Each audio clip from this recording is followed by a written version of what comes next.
بسم الله الرحمن الرحيم. الحمد لله نحمده ونستعينه ونستغفره ونؤمن به ونتوكل عليه ونعوذ بالله من شرور أنفسنا ومن سيئات أعمالنا. من يهده الله فلا مضل له ومن يضلله فلا هادي له. ونشهد أن لا إله إلا الله وحده لا شريك له. ونشهد أن سيدنا وسندنا ومولانا محمدا عبده ورسوله أرسله بالحق بشيرا ونذيرا وداعيا إلى الله بإذنه وسراجا منيرا. أما بعد فأعوذ بالله من الشيطان الرجيم. بسم الله الرحمن الرحيم. من عمل صالحا من ذكر أو أنثى وهو مؤمن فلنحيينه حياة طيبة. صدق الله العظيم. میرے محترم بزرگوں، گزشتہ جمعہ یہ بات چل رہی تھی کہ آج ہر انسان اپنی منزل مقصود تک پہنچنے کے لیے اپنی دنیا کے ہر کام میں کامیابی حاصل کرنے کے لیے وہ ساری محنتیں، وہ سارے اسباب و وسائل اختیار کر رہا ہے جس سے وہ اپنی منزل کو پہنچ جائے اور اپنی دنیا کے مقصد کو حاصل کر لے. لیکن وہ ساری محنتیں کر کے انسان اپنی منزل پر پہنچنے سے آج محروم ہے، کامیاب نہیں ہو پا رہا ہے. تو اس کی وجہ یہ بتائی گئی تھی کہ آج انسان الٹی چال چل رہا ہے. جس چال پر چلنے سے کامیابی ملنے والی ہے اور کامیابی کی جو ترتیب خدا تعالی نے بنائی ہے، آج انسان اس ترتیب خداوندی کو چھوڑ کر اپنی عقل کی بنائی ہوئی ترتیب پر چل کر کامیاب ہونا چاہتا ہے، اس لیے وہ ناکام ہے. اللہ تعالی کی بنائی ہوئی ترتیب تو یہ ہے، من عمل صالحا من ذکر او انثى وهو مؤمن. جو انسان یہ چاہتا ہے کہ اس کے حالات سنور جائیں، اسے چاہیے کہ پہلے اپنے اعمال کو سنوارنے کی محنت کرے، اپنے اعمال کو سنوار لے. اللہ تعالی مغیر الاحوال ہے، وہ انسان کے حالات کو سنوار دیں گے. انسان خود سے اپنے حالات کو سنوارنا چاہے وہ کبھی نہیں سنوار سکتا. حالات کو بدلنے والے، حالات کو صحیح کرنے والے، حالات کو بگاڑنے والے یہ اللہ تعالی ہے.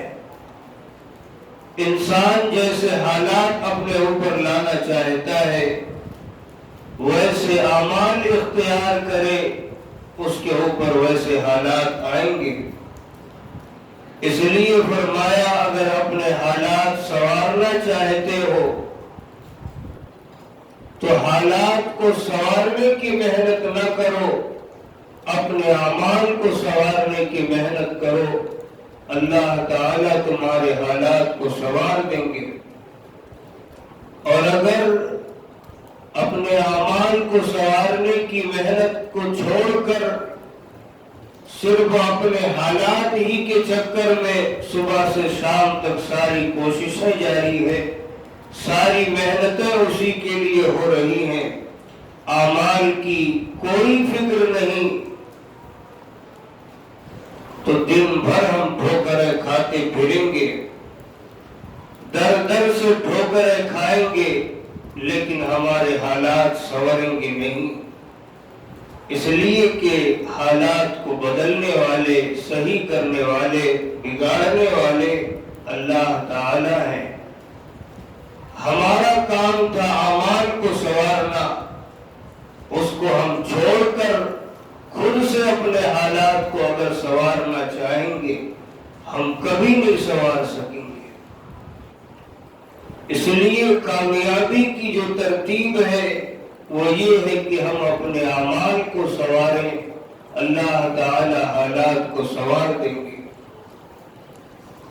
دوسری بات کہ جو انسان اپنی آخرت کو سنوارنے کی محنت کرتا ہے، اپنی آخرت کی زندگی سنوارنے کی محنت کرتا ہے، اللہ تعالیٰ اس کی دنیا کی زندگی سنوار دیا کرتے ہیں۔ ہم آج یہاں بھی الٹی ترتیب پر چلتے ہیں۔ ہمیں آج آخرت کی زندگی سنوارنے والے نہ ہی اعمال کی فکر ہے، نہ ہی ایسے ساتھیوں سے مل کر بیٹھنے کی فکر ہے، نہ ہی ایسی مجلسوں میں جانے کی فکر ہے۔ وہ سارے کام جن سے آخرت کی زندگی سنور سکتی تھی، آج ہم اس کو سر نو چھوڑ کر اپنی دنیا کی زندگی کو سنوارنے کی محنت کر رہے ہیں، اور کامیابی نہیں۔ آخر کیوں ہوگی کامیابی؟ جو ترتیب تھی کامیاب ہونے کی، ہم اس کی الٹی ترتیب پر چل رہے ہیں۔ ظاہر سی بات ہے، منزل پر پہنچنے کا جو راستہ ہے اس راستے کو چھوڑ کر ہم دوسرے راستے پر چلیں گے تو عمریں گزر جائیں گی، نسلیں گزر جائیں گی، ہم کبھی اپنی منزل کو نہیں پا سکیں گے۔ اس لیے ہم کو اپنے آخرت کے سنوارنے کی محنت کرنی چاہیے، ہر اس کام کو اختیار کرنے کی کوشش کرنی چاہیے جس سے ہماری آخرت کی زندگی سنورے، اللہ تعالی دنیا کی زندگی خود بخود سنوار دیں گے۔ اس کے ضمن میں گزشتہ ہفتے کچھ واقعات بھی بتائے گئے تھے۔ تیسری بات، جو بندہ اللہ تعالی سے اپنے تعلق کو سنوارتا ہے،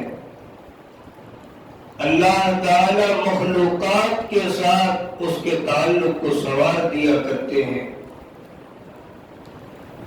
ہم یہاں بھی الٹی ترتیب پر آج چل رہے ہیں۔ آج ہماری یہ ساری کوشش ہوتی ہے کہ ہمارے جتنے دوست و احباب ہیں، جتنے رشتہ دار ہیں، سب کے سب ہم سے راضی ہو۔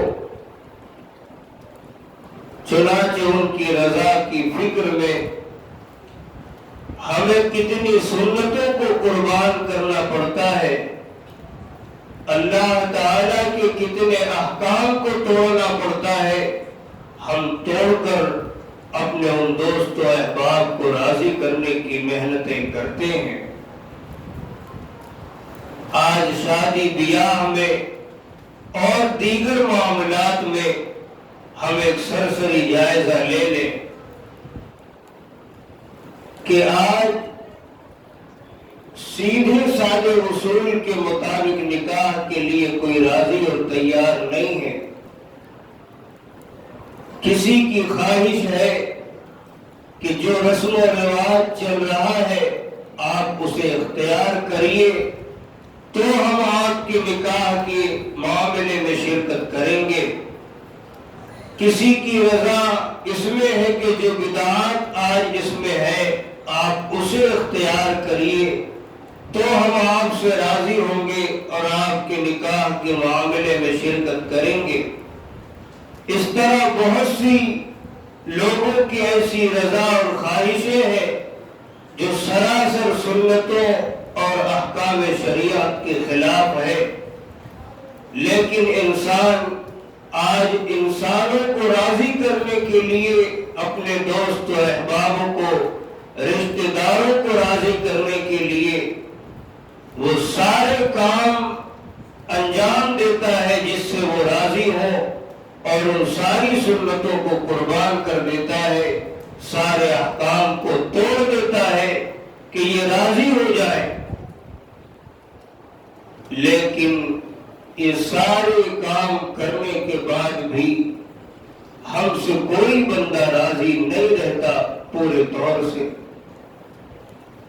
ہم خود اپنی زبانی کہتے ہیں کہ ہم آج ہر ایک کے ساتھ اچھائیاں کر رہے ہیں، لیکن پھر بھی لوگ ہمارے بدخواہ بنے ہوئے ہیں، لوگ ہمارے ہی پیچھے پڑے ہیں، لوگ ہمارے ہی دامن پر داغ لگانے کے لیے کمر بستہ ہوئے ہیں۔ یہ آج ہم آپ کہتے ہیں۔ میرے محترم بزرگوں، ترتیب خداوندی یہ تھی کہ ہم اپنے تعلقات کو اللہ تعالیٰ کے ساتھ صحیح کرتے۔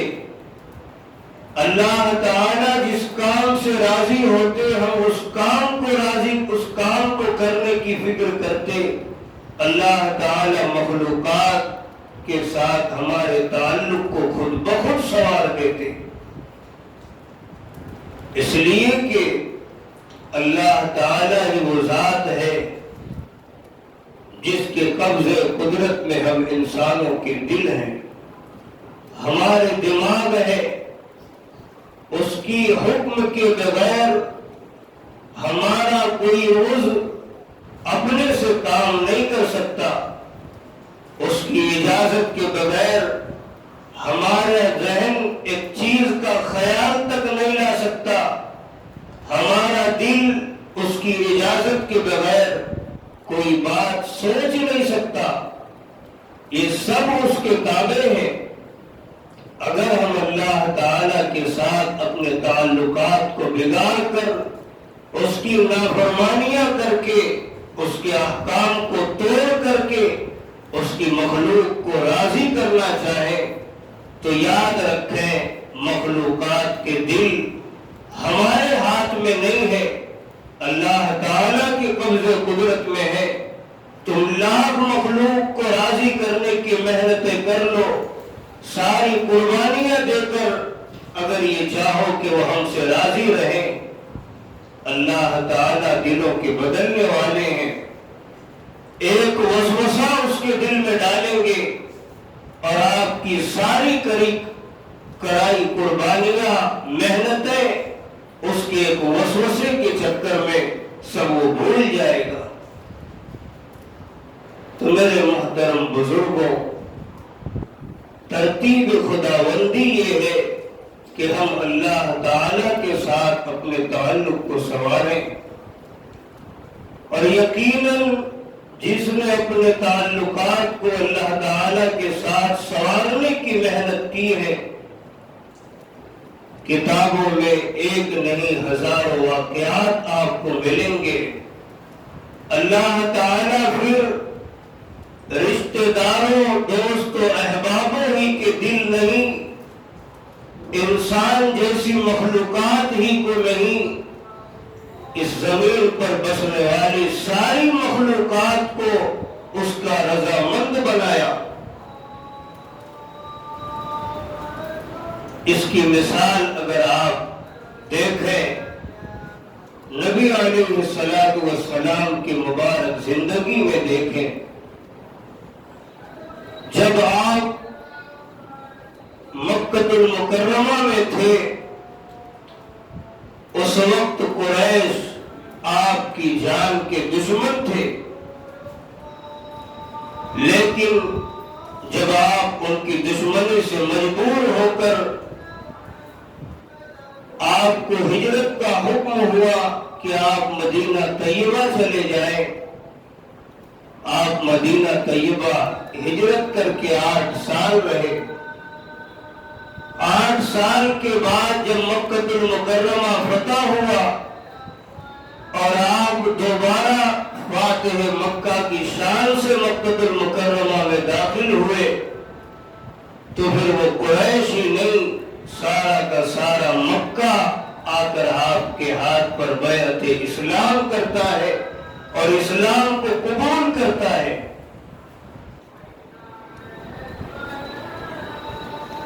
اسی طرح ہندا کا نام آپ نے سنا ہوگا۔ اس کے والد کو حضرت حمزہ رضی اللہ تعالی عنہ نے بدر کے میدان میں قتل کیا تھا، جس کی وجہ سے اسے بے حد غصہ تھا۔ ہر وقت یہ غیظ و غضب میں جل بھر رہی تھی۔ چنانچہ اس نے اپنے غلام وحشی کو کہا کہ اے وحشی، اگر تو حضرت حمزہ کو شہید کر دیتا ہے تو میں تجھے آزاد بھی کرتی ہوں، مزید تجھے پیسے بھی دوں گی۔ اگر تو یہ کارنامہ انجام دیتا ہے۔ حضرت وحشی نے یہ کارنامہ غزوہ احد میں انجام دے دیا اور حضرت حمزہ کو شہید کر دیا۔ جب اس عورت کو خبر ملی اور اس کی خوشی کی انتہا نہ رہی، لیکن اس کے بعد بھی وہ اپنا غصہ اس طرح ٹھنڈا کر رہی ہے کہ حضرت حمزہ کی لاش کے پاس جاتی ہے، ان کا سینہ چاک کرتی ہے، دل کو، پھیپھڑے کو، کلیجے کو نکالتی ہے، اپنے منہ میں رکھ کر چباتی ہے اور اسے رسی میں پرو کر اپنے گلے کا ہار بنا کر اپنے گلے میں پہنتی ہے۔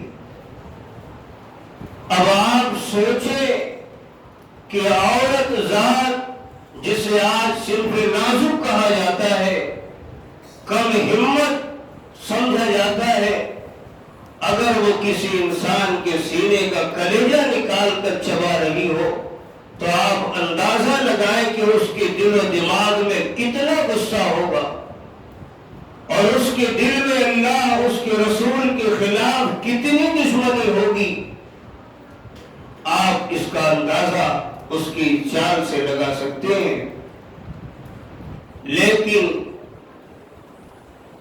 وہی ہندا جب یہ مکہ فتح ہوا، رسول اللہ صلی اللہ علیہ وسلم کے پاس آتی ہے اور کلمہ پڑھ کر مسلمان ہوتی ہے۔ اب اسے دیکھیے وہ کہہ کیا رہی ہے جب اس کے تعلقات بدلے۔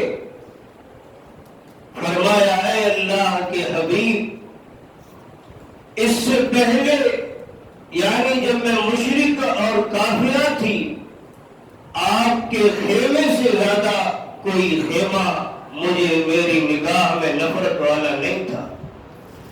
سب سے زیادہ مجھے آپ کے خیمے سے نفرت تھی، لیکن آج میں سب کے سامنے کہتی ہوں اے اللہ کے حبیب، آج مجھے اگر محبت ہے تو سب سے زیادہ آپ کے خیمے سے ہے۔ یہ نتیجہ کس بات کا ہے؟ اپنے تعلقات کو بدلنے کا ہے۔ انسان اپنے تعلقات کو بدلے اور دنیا جہاں میں اپنے انقلابات کو دیکھے۔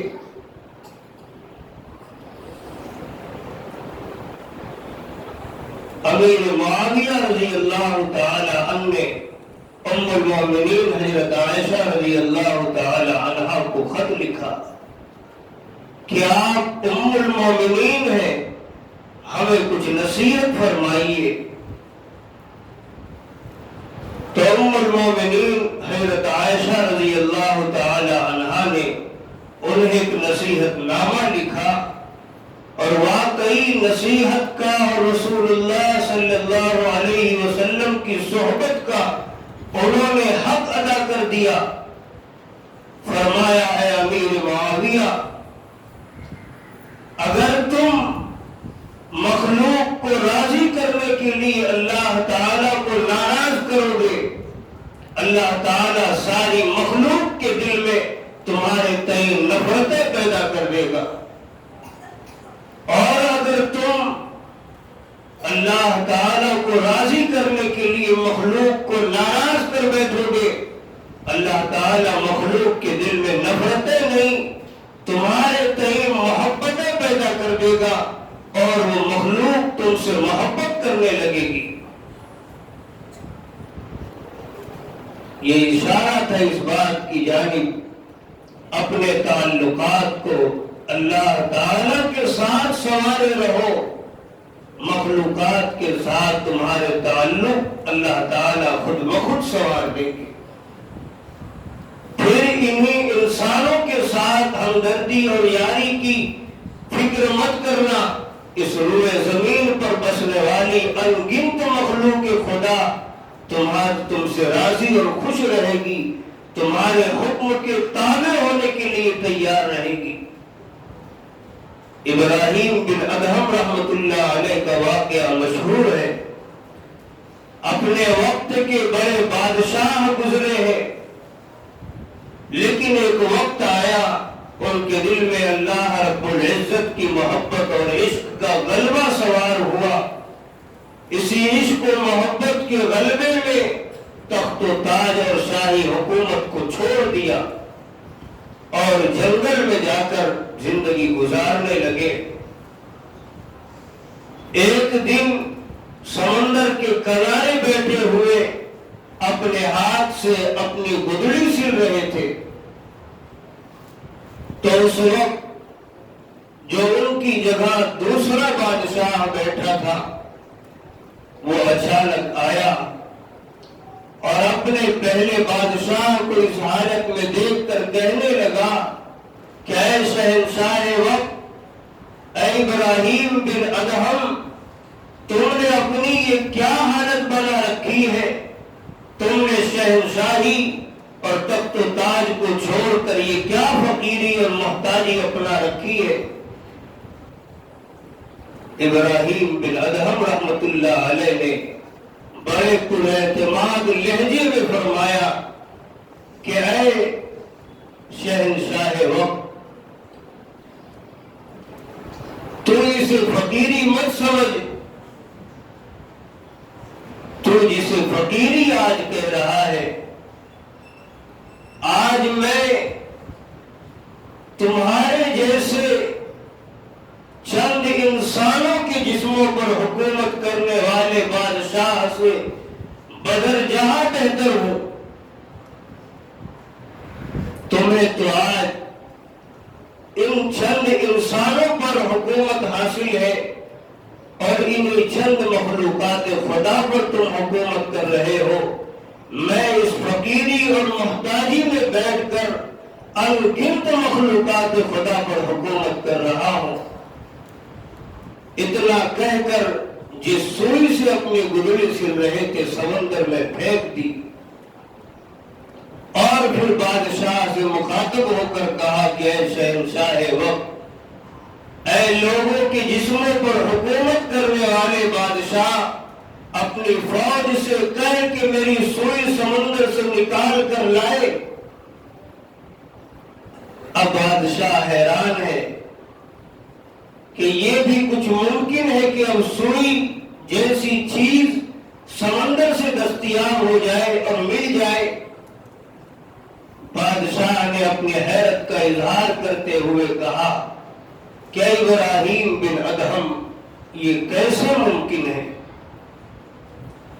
پھر ابراہیم بن ادہم رحمت اللہ علیہ اللہ تعالی کی جانب متوجہ ہوئے اور عرض کیا، اے میرے پروردگار، کچھ نہیں، بس میری سوئی مجھے چاہیے۔ دیکھتے ہیں کہ سمندر کی بے شمار مچھلیاں اپنے اپنے منہ میں سونے کی سوئی دبائے ہوئے ان کے پاس چلی آئی، لیکن یہ ان کی سوئی تو تھی نہیں۔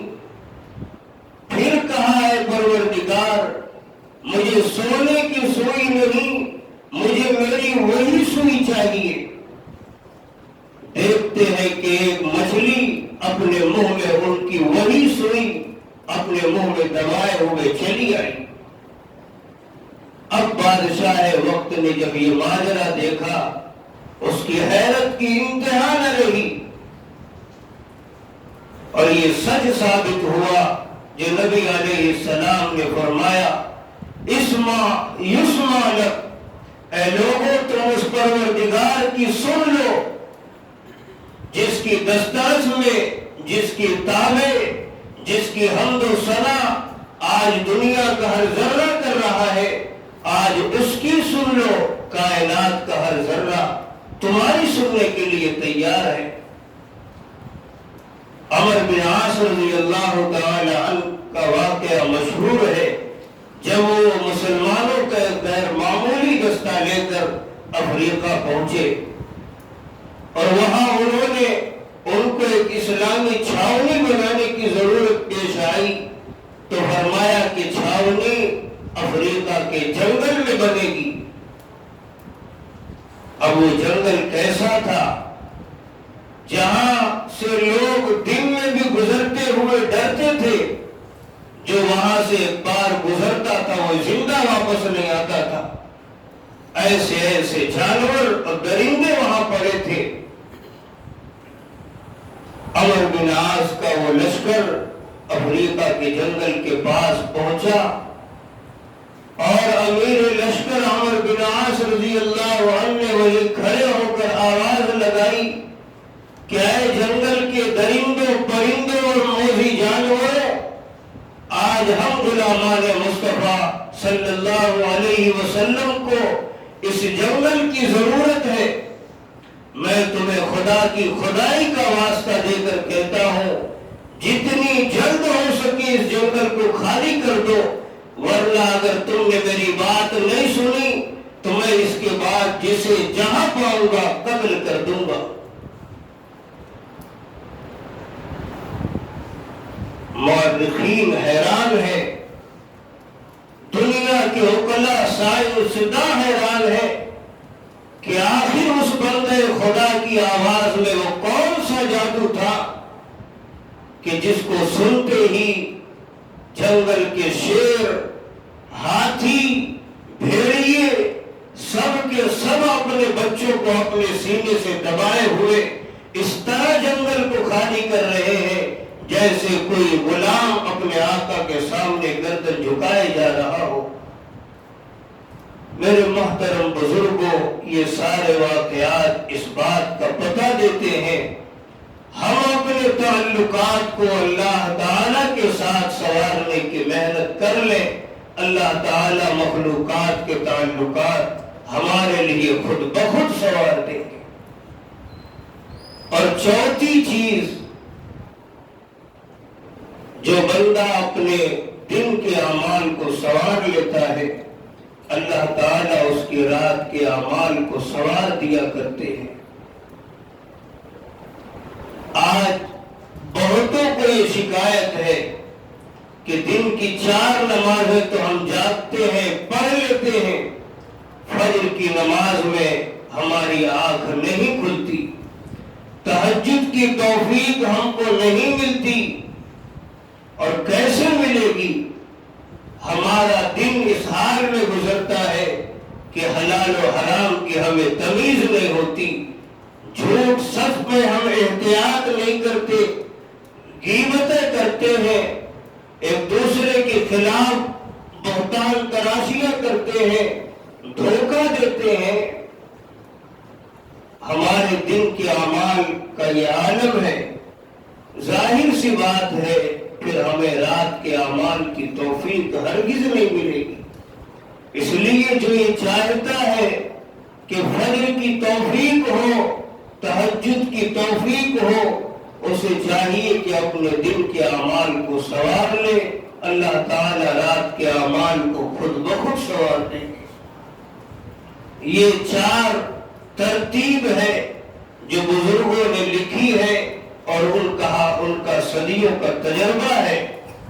اللہ تعالیٰ سے دعا کریں اللہ ہمیں کہنے سننے سے زیادہ عمل کی توفیق عطا فرمائے. آمین.